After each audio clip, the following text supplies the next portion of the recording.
Hello guys, പുതിയൊരു വീഡിയോയിലേക്ക് വീണ്ടും സ്വാഗതം. ഗൈസ്, എന്തായാലും വലിയൊരു കാത്തിരിപ്പിന് ശേഷമാണല്ലോ ബ്ലാസ്റ്റേഴ്സ് FC ഗോവയെ പരാജയപ്പെടുത്തുന്നത്. അപ്പോൾ എന്തായാലും ഇന്ന് നടന്ന മത്സരത്തിലെ പ്രധാനപ്പെട്ട ഭാഗങ്ങളൊക്കെ ആയിരിക്കും ഇന്നത്തെ വീഡിയോയിൽ നമ്മൾ മെയിനായി കാണിക്കുന്നത്. ഇതിലെന്തായാലും ഞാൻ ഹൈലൈറ്റ് എന്ന് പറഞ്ഞ തമ്പനയിൽ കൊടുത്തതുപോലെ തന്നെ മത്സരത്തിന്റെ ഹൈലൈറ്റ്സിന്റെ പിക്ചേഴ്സ് ഒക്കെ കാണിക്കുന്നുണ്ട്. എന്തായാലും ഗോൾസിന്റെ വീഡിയോസ് ഒക്കെ കാണിച്ചിട്ടുണ്ടെങ്കിൽ സ്ട്രൈക്ക് വരും. ആ ഒരു സാഹചര്യത്തിലാണ് നമ്മൾ ചിത്രങ്ങൾ മാത്രം ഉൾപ്പെടുത്തുന്നത്. അപ്പോൾ ഗൈസ്, വീഡിയോയ്ക്ക് കിടക്കുമ്പോൾ നിങ്ങൾ ചാനൽ ദൂരെ സബ്സ്ക്രൈബ് ചെയ്യില്ലെങ്കിൽ സബ്സ്ക്രൈബ് ചെയ്ത് തൊട്ട് തുറന്ന ബെല്ലൈക്കൺ ഓപ്ഷൻ കൂടെ എനേബിൾ ചെയ്യുക. കൂടാതെ നിങ്ങൾക്ക് ഗോൾ വീഡിയോസ് കാണാൻ ആഗ്രഹമുണ്ടെങ്കിൽ അതെല്ലാം നമ്മുടെ ടെലഗ്രാം ചാനൽ അപ്ഡേറ്റ് ചെയ്തിട്ടുണ്ട്. ഡിസ്ക്രിപ്ഷനിലെ ലിങ്ക് വഴി ജസ്റ്റ് ഒന്ന് കയറിയാൽ മതി.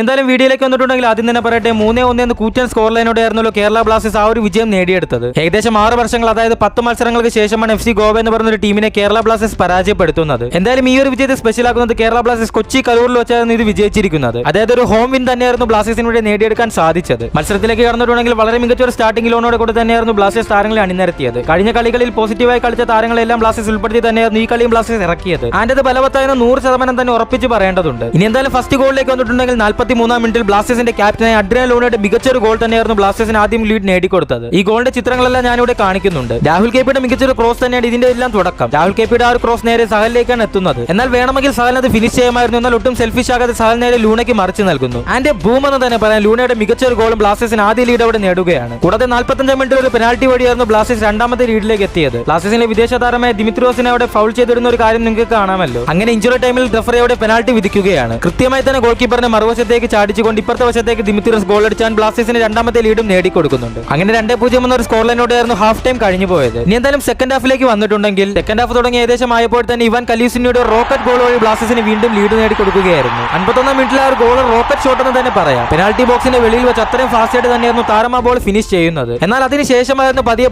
FC ഗോവ പ്രഷർ ഇടാൻ തുടങ്ങിയത്. ആ ഒരു പ്രഷറിൽ ബ്ലാസ്റ്റേഴ്സ് ഏകദേശം വീണുപോയി എന്ന് തന്നെ പറയാം. FC ഗോവയുടെ പ്രഷറിന് ശേഷം അവരങ്ങനെ ഒരു ആശ്വാസ ഗോൾ കണ്ടെത്തി. 67-ാം മിനിറ്റിൽ സദോയിരുന്ന ആ ഒരു ആശ്വാസ ഗോൾ FC ഗോവയ്ക്ക് വേണ്ടി നേടിക്കൊടുത്തത്. എന്തായാലും 6 മിനിറ്റും പിന്നിട്ട് ആ ഒരു ഫുൾ ടൈം വിസിൽ ഉതിരുമ്പോൾ ബ്ലാസ്റ്റേഴ്സ് അങ്ങനെ 3-1 സ്കോർ ലൈനോടെ FC ഗോവയെ പരാജയപ്പെടുത്തി. കൂടാതെ ഞാനെപ്പോഴും പറയാനുള്ളത് പോലെ തന്നെ റെക്കോർഡ് എന്ന് വെച്ചാൽ അത് എപ്പോഴായെങ്കിലും ബ്രേക്ക് ചെയ്യേണ്ടതാണ്. അങ്ങനെ ആ ഒരു റെക്കോർഡ് ബ്ലാസ്റ്റേഴ്സ് തിരുത്തി എഴുതിയിരിക്കുകയാണ്. ഫൈനലി 6 വർഷങ്ങൾക്ക് ശേഷം കേരള ബ്ലാസ്റ്റേഴ്സ് ഈ ഒരു ടീമിനെതിരെ വിജയിക്കുകയാണ്. ഗൈസ്, എന്തായാലും ഈ ഒരു മത്സരവുമായി ബന്ധപ്പെട്ട് നിങ്ങളുടെ വലിയ അഭിപ്രായങ്ങളെ കമന്റ് രേഖപ്പെടുത്തുക. ഇത്തരം കാര്യങ്ങൾ സൂചിപ്പിക്കാൻ വീഡിയോ അവസാനിപ്പിക്കുന്നു. വീഡിയോ ഇഷ്ടപ്പെടുന്ന കരുതുന്നു. ഇഷ്ടപ്പെടാൻ ലൈക്ക് ചെയ്യാനും ഷെയർ ചെയ്യാനും അതുപോലെ ചാനൽ വരെ സബ്സ്ക്രൈബ് ചെയ്യണമെങ്കിൽ സബ്സ്ക്രൈബ് ചെയ്യാനും മറന്നു പോകരുത്. കൂടാതെ എല്ലാവരും നമ്മുടെ ടെലഗ്രാം പേജ് കൂടെ ഒന്ന് പരിശോധിച്ച് നോക്കുക. ഗോൾ വീഡിയോസും സ്റ്റാറ്റസ് വീഡിയോകളും അതുപോലെ പോസ്റ്ററും എല്ലാം അവിടെ അപ്ഡേറ്റ് ചെയ്തിട്ടുണ്ട്. അപ്പോൾ ഗൈസ്, താങ്ക്സ് ഫോർ വാച്ചിങ്.